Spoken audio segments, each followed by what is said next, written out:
bienvenue aujourd'hui sur ma chaîne YouTube pour une dernière vidéo du bulletin du lundi. Et oui, je dis dernière parce que Dieu sait si nous serons toujours là la semaine prochaine. Vous n'êtes pas sans savoir que cette semaine-ci, c'est la semaine apocalyptique, que ouais, on est à J-4 avant le 21. Voilà, donc du coup, moi, je panique pas du tout. Non, non, pas, non, non, non, non, je n'y pense même pas. C'est pour vous dire, j'en parle pas à personne. Je n'en parle même pas sur Facebook non plus. Et chaque fois que j'ai quelqu'un au téléphone, je lui dis pas de profiter des derniers jours qui lui restent. Non, non, non, non, non, non, du tout, du tout, du tout. C'est pas comme ça que ça se passe. Je suis très, très zen par rapport à tout ça. Je vis bien les choses. Tout va bien. Voilà, donc je dis quand même dernière parce que bon, on ne sait jamais. Mais si on est toujours là le 22, vous aurez quand même la chance et le plaisir. Pour ceux qui aiment me regarder, pour les autres, je m'en fous. Vous aurez le plaisir de me retrouver la semaine prochaine et la semaine d'après, puisque je ne ferai pas de pause durant les congés, puisque je suis de toute façon en congé. Donc j'aurai le temps de faire mes petites vidéos et de vous présenter en même temps mes petits cadeaux de Noël, mes petits bilans de fin d'année. Enfin voilà, je vais vous concocter tout ça en vidéo. Alors, qu'est-ce que je devais encore vous dire, moi, à propos de cette fin du monde? Oui, oui, voilà, j'avais un petit truc à vous dire, les gens. Vous voyez, quand j'en discute comme ça un peu sur Facebook, comme j'ai fait tout à l'heure, généralement c'est pour rigoler, c'est pour aussi un petit peu, vous voyez, exorciser le bidule, enfin pour dégager ce stress à propos de cette fin du monde annoncée, même si je sais qu'il y a 99% de chances qu'il se passe rien, il y a quand même un petit pourcent de doute, donc j'essaie de contrer ma petite peur comme je peux, en rigolant. Et ce que j'apprécie moyennement, c'est que quand j'en rigole sur Facebook, il y en a qui viennent me mettre d'autres dates que je m'empresse de fait de taper dans Google pour savoir ce qui va se passer, parce que évidemment, moi je suis curieuse, hein, donc il faut que je sache. Et là, j'en apprends de belles, des trucs dont j'ignorais tout et je m'en portais pas plus mal avant de savoir. Donc les gens, vous êtes gentils, si vous connaissez des dates apocalyptiques comme ça, vous les gardez pour vous, vous ne me voyez pas, vous ne me connaissez pas. Je ne veux rien savoir, je veux pas savoir quoi que ce soit à propos de fin du monde annoncée dans 10, 15, 20, 30, 40 ans. Hein, si c'est dans plus de 100 ans, ça va, je me dis que je ne serai plus là, donc c'est pas trop grave. Mais sur mon temps de vie, ce serait gentil de m'épargner ces petits détails. Comme ça, vous voyez, moi je vis bien, je vis sereinement, je souris et je ne suis pas tout le temps stressée. Voilà, c'est la petite remarque que j'avais à vous faire avant de commencer réellement mon petit bulletin du lundi, le dernier avant l'apocalypse. Alors la semaine passée, je vous quittais, j'avais déjà lu une centaine de pages de Charlotte Davidson, le tome 3, troisième tombe tout droit de Darinda Jones, publié chez Milady dans la collection Beatlit. Alors, voilà, vous avez compris, gros coup de cœur encore sur ce troisième tome. Décidément, cette saga, ça n'arrête pas. Premier coup de cœur, deuxième coup de cœur, troisième méga coup de cœur. J'ai encore préféré ce tome-ci aux deux précédents. Il est génial, enfin j'ai rien en négatif à en dire, à part évidemment que le truc Reyes, Charlet, je trouve que on est en manque, vous voyez, je suis frustrée, moi, je suis frustrée, je veux du Reyes avec du Charlet, et là j'en ai un petit peu au début, et puis après plus du tout. J'étais un peu frustrée. Mais bon, à côté de ça, le reste, il était tellement génial que suite. Enfin, donc je vais pas vous reparler ni spoiler ni quoi que ce soit au niveau de l'histoire parce que j'ai pas encore envie de parler toute seule, blablabla, avec le son coupé pour la plupart d'entre vous. Donc ici, je vous dirais juste que l'intrigue policière tourne autour donc d'un homme qui vient voir Charlet en disant que sa femme a disparu et qu'il est très inquiet, qu'il a peur et qu'il faut absolument qu'elle la retrouve. Et lui, elle est plutôt sceptique par rapport à ce qu'il lui dit parce qu'elle sent l'aura des gens et elle sent des émotions contradictoires, beaucoup de culpabilité, elle sent qu'il lui ment et elle pense que c'est lui qui a kidnappé ou tué sa femme. Elle ne sait pas, donc elle va commencer à enquêter un peu sur le Gugus. Et c'était très prenant toute cette intrigue avec ce docteur qui était très bizarre, il faut bien le dire. Mais voilà, j'ai vraiment beaucoup, beaucoup, beaucoup aimé. J'ai aimé ce qu'on a appris encore sur les pouvoirs de Charlet. Même si, bon, là, il serait peut-être temps de nous lâcher la bombe, quoi. Qu'est-ce qu'elle est capable de faire, Charlet? Parce que c'est bien d'avoir, genre, un ou deux petits pouvoirs qui se débloquent comme ça à chaque tome. Mais à force de nous vendre que la nanette, elle sait faire plein de trucs, on aimerait bien arriver là. Mais ce que j'ai vraiment adoré dans ce tome, c'est que l'auteur, elle m'a baladé, mais comme pas possible. Elle vous annonce un méga truc qui va se passer à la fin. Vous êtes là en train de faire vos pronostics et vous croyez savoir ce qui va se passer. C'est ça qui est magnifique, c'est qu'on est là. Oui, moi je sais, j'ai deviné qu'elle va faire ça. Et vous voyez le truc qui arrive exactement comme vous l'avez deviné. Vous êtes là. Oui, j'ai deviné avant. Youpi, youpi, je suis trop fort, je suis la meilleure. Et je me dis déjà à Jem, oh ouais, Darrington Jones, elle a pas réussi à m'avoir avec son truc. J'avais tout deviné. Et puis, pof, il y a tout qui tombe comme un château de cartes. Parce que elle vous dit, ouais, Nanette, non, non, non, je t'ai laissé croire que tu avais deviné. Mais en fait, regarde comme je t'ai baladé là où je voulais. Puisque tu ne t'attendais pas du tout à ça. Eh ben non. Pour le coup, je m'y attendais pas, elle m'a eu et j'ai trouvé ça super génial. Et j'adore autant Charlet, j'adore autant son humour, même si je vous dis à des moments elle est un peu lourde. Mais voilà, j'aime beaucoup les personnages secondaires qui gravitent autour d'elle, que ce soit Gareth ou Cookie ou qu'est-ce qu'il y a encore comme personnage, ou Reyes évidemment. Même si il faudrait qu'on le voit encore plus, parce que là, deux tomes où on le voit pas beaucoup, ça commence à être un peu chiant. Mais à côté de ça, voilà, les discours, les dialogues qu'ils ont entre eux, c'est tellement drôle, c'est tellement fluide. Vous avez juste l'impression d'être assise avec eux et de les écouter parler, de rigoler avec eux. Enfin, moi, je vous le conseille si vous n'avez pas encore entamé cette saga, mais qu'est-ce que vous attendez? Pour moi, c'est ma saga Bitlit, c'est la meilleure que j'ai lue, c'est ma préférée, et ce sera sans doute l'un de mes gros coups de cœur de cette année 2012. Alors ensuite, je suis restée dans la romance, bon pas paranormal cette fois, je suis plutôt partie dans une romance historique puisque j'ai lu Les fantômes de Maiden Lane, tome 1, Troubles intentions de Elizabeth Hoyt, paru chez J'ai lu dans la collection Aventure et Passion. J'ai pas le livre avec moi, je l'ai oublié, donc je vais vous montrer la couverture maintenant. Alors la couverture était déjà très jolie et puis bon j'entendais beaucoup parler de ce bouquin sur la blogo et j'avais envie un petit peu de le tester et bah, je dois dire que j'ai pas été déçue, j'ai vraiment beaucoup aimé. Moi qui suis pas très fan de romance historique, bah, là pour le coup ça m'a vraiment plu. Donc l'histoire, eh bien on suit une jeune fille qui s'appelle Tempérance. J'ai oublié son nom de famille, alors c'est pas la peine de me le demander. Tempérance, ah oui, Douce. Douce, ça s'écrit Douce. J'arrivais pas à le dire Douce. C'est D-E-W-S. Je crois que c'est son nom de femme mariée. En fait, elle est veuve parce que son mari, Benjamin, est décédé suite à un accident. Et elle s'occupe de l'orphelinat familial avec son frère qui s'appelle Winter. Et elle est toute seule, quoi. Enfin, grosso modo, elle cherche pas d'être avec des hommes, elle s'occupe des gosses et c'est tout ce qui l'intéresse, c'est s'occuper des enfants. Jusqu'à temps qu'elle va voir un lord débarquer dans l'orphelinat, donc il s'appelle Lord Kerr, et Lazare de son petit nom, si vous voulez tout savoir. Et Lord Kerr va lui va lui préciser qu'il aimerait bien qu'elle lui serve de guide dans le quartier de Saint-Gilles parce que sa maîtresse s'est fait assassiner dans le quartier et il aimerait bien retrouver son assassin. Alors il lui offre de l'argent pour la rémunérer, de lui servir de guide, mais elle va pas vouloir avoir de l'argent, elle va préférer qu'il l'introduise dans la bonne société pour pouvoir trouver des bienfaiteurs pour l'orphelinat, tout simplement parce qu'ils sont à court de fonds et que s'ils trouvent pas de l'argent très rapidement pour régler les loyers et compagnie, bah, ils vont se retrouver à la rue. Donc, elle aimerait bien rencontrer des bienfaiteurs pour pouvoir justement avoir de l'argent suite à des dons et compagnie. Et donc, ils vont avoir cet échange. Donc, elle lui sert de guide et lui va l'introduire dans la bonne société.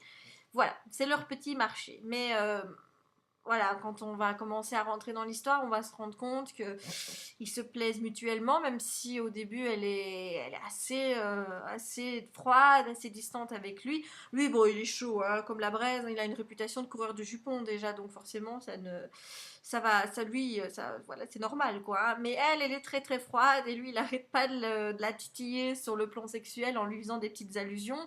Et on a l'impression que c'est une prude, hein, genre elle dit oh mais c'est bien, ne me dites pas des choses pareilles, elle rougit et tout. Puis voilà, on s'aperçoit aussi qu'il y a tout un passé qui se cache avec Elisabeth. Et ils vont se découvrir petit à petit, ils vont se clasher aussi. C'est une histoire d'amour, hein, comme d'habitude. Hein. Si ça clash pas à un moment donné, c'est que c'est pas une vraie histoire d'amour. Et donc c'est une très très jolie histoire. Moi j'ai vraiment beaucoup beaucoup beaucoup aimé. J'ai aimé le style, j'ai aimé les personnages. que ce soit le Lord de Kerr que j'ai trouvé vraiment très charismatique, on est très très mystérieux comme garçon avec au début quand on le voit, dans la première scène où on le rencontre, on a l'impression que c'est quelqu'un de dangereux. Moi, j'ai gardé cette impression pendant un petit moment et puis bah, tout compte fait, je me suis aperçue que pas du tout, que c'était un homme qui avait été beaucoup aussi blessé dans la vie. Elle m'a bien plu aussi, beaucoup de caractère pour une jeune femme de l'époque, elle se laisse pas marcher sur les pieds, elle dit ce qu'elle pense, limite elle en a rien à faire un petit peu voilà, de la manière dont elle parle, elle dit les choses assez cash. Ça, j'ai vraiment, vraiment beaucoup aimé. Il y a aussi tout un côté où elle se sent où elle culpabilise pour des choses qui sont arrivées alors qu'elle n'a pas à le faire, mais elle se sent et elle essaye de faire un peu pénitence. Il y a tout ce côté un petit peu, bon, bah, qui est forcément le contexte de l'époque, avec le sexe qui était très diabolisé à l'époque, qui était vu comme un péché quand c'était fait en dehors du mariage, et même dans le mariage, c'était fait uniquement pour procréer, il fallait pas abuser des plaisirs de la chair. Voilà, tout ça est bien retranscrit. Donc moi j'ai franchement bien aimé, j'ai trouvé que le décor de Londres, du quartier de Saint-Gilles, on retrouvait bien l'ambiance, une ambiance assez sombre avec un quartier qui n'était pas très recommandable à l'époque. Franchement j'ai vraiment adoré, c'est une saga que je vais continuer. Je pense que les autres tomes sont avec d'autres personnages, mais en attendant voilà, je vous conseille le tome 1 parce que c'était une très bonne lecture. Alors, ma lecture en cours, il s'agit de Miss Peregrine et les enfants particuliers de Ransom Riggs, paru chez Bayard Jeunesse. Il s'agit d'un tome 1 apparemment, donc c'est un roman qui me tardait de lire parce que comme vous voyez, la couverture elle est très jolie, avec cette petite fille très bizarre qui flotte un petit peu, vous voyez, elle lévite. Et hop, derrière, vous voyez, voilà, il y a des petites photos. Je n'ai pas facile hein, à montrer le livre parce que, encore une fois, regardez qui s'est invité près de sa petite maman, hein? Pourquoi tu regardes pas les gens? Hein? Tu dis pas bonjour? Tu dis pas que t'as été au bain? Ça se voit. Qu'est-ce que c'est ça? Ah, qu'est-ce que c'est ça, ma puce? Va avoir des cadeaux à Noël. Il va avoir des biscuits. Jackie, on va avoir des biscuits à Noël. Sous les sapins, il va avoir des biscuits et du poulet. Oui. Bah oui, il va être gâté aussi. Ah oui, d'accord, ok. Voilà, donc du coup, je vais avoir un peu de mal à vous montrer le bouquin. Ça doit vous faire chier, mon petit jeu avec mon chien. Mais je m'en fous. Voilà, donc à l'intérieur, magnifique objet livre. Vous avez vu, il y a plein de jolies photos. Enfin, des jolies photos. Des photos, quoi. Voilà, des photos un petit peu bizarres. Vous voyez la fille, là, ben, elle est toute seule. Et quand vous regardez dans le reflet, il y en a deux. C'est flippant. Voilà. Oui, ma puce, installe-toi. Vous avez chaque chapitre qui est repris comme ceci. Voilà, très bel objet livre. Franchement, pur régal. Alors, l'histoire maintenant, est-ce que c'est bien? Donc moi je suis arrivée à la page 170. J'ai quand même beaucoup beaucoup lu hier parce que j'étais pris dedans. J'avais vraiment envie de savoir ce qu'il en était parce que bon hier, enfin derrière il n'y a pas grand chose d'écrit. Hein. Il est marqué une histoire merveilleusement étrange, émouvante et palpitante, un roman fantastique qui fait réfléchir sur le nazisme, la persécution des juifs, l'enfermement et l'immortalité. Voilà, donc c'est pas avec ça qu'on sait dire ce qu'il y a dans le bouquin. Donc du coup, c'est vrai qu'au début, je me demandais vraiment, ouh, qu'est-ce qui se passe ici? Et là, oh là, tu vas où toi? Hein? Où tu vas? Tu crois qu'on peut se balader comme ça partout? Hein? Dis bonjour. Bonjour les gens. Je suis Jackie. Tu vas aller à terre? Tu vas aller à terre? Oui. Allez alors. Voilà ma petite crotte.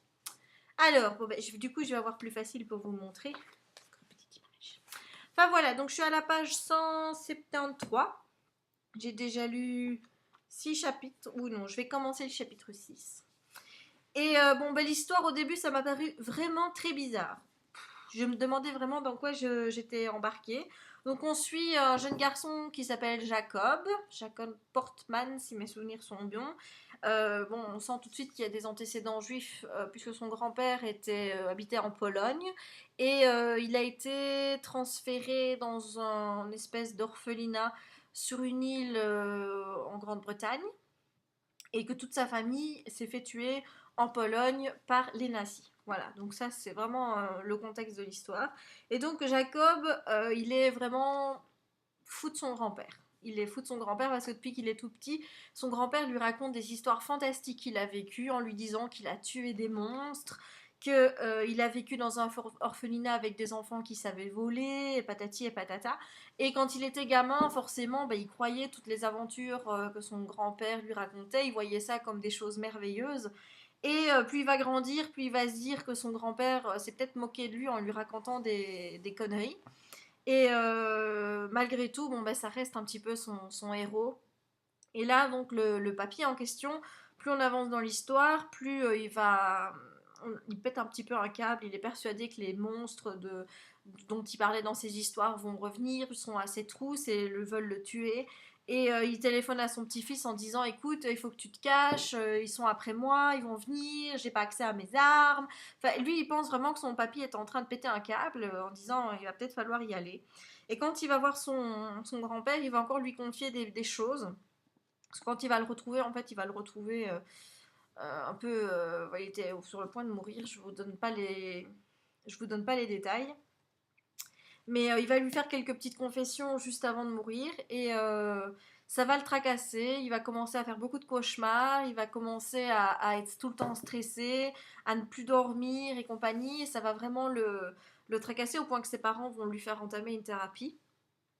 Et lui, pour un petit peu exorciser tout ça, suite à des documents qu'il va retrouver, des choses, puisqu'il est persuadé que son grand-père, voilà, il dit m'a transmis ses folies, mais il faut que j'arrête d'y croire et tout. Puis il va retrouver des documents et il va se dire bon il faut que je sache, il faut vraiment qu'il sache. Et la meilleure solution pour lui, c'est de se rendre sur l'île de son grand-père, là où il a vécu quand il était gosse, et il veut se rendre sur l'île avec son père.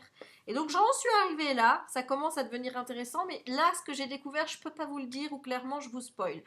Voilà, donc je trouve que le contexte au début, il faut le temps de s'y mettre. Ce que je viens de vous expliquer, ça prend quand même une centaine de pages, mais c'est nécessaire de les passer, de bien comprendre un petit peu le contexte de l'histoire pour après être bien dedans, parce qu'on a envie de savoir, on veut un petit peu savoir ce que c'était que toutes ces histoires que racontait le papy de Jacob, qui s'appelle Abraham. Et voilà, donc j'en suis là. Je vous en dirai pas plus. Moi, je peux vous dire une chose, c'est que j'aime beaucoup. Le style est juste fabuleux. C'est très très très bien écrit.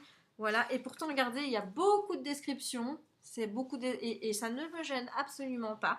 Les descriptions sont vraiment, elles passent toutes seules comme une lettre à la poste. Elles sont pas plombantes. Même quand il y a qu'une page avec du texte, je m'ennuie pas. Voilà, je lis assez vite. J'aime vraiment beaucoup et j'ai hâte de voir ce que l'auteur me réserve pour la suite. Donc celui-ci aussi, dans l'état actuel, je vous recommande.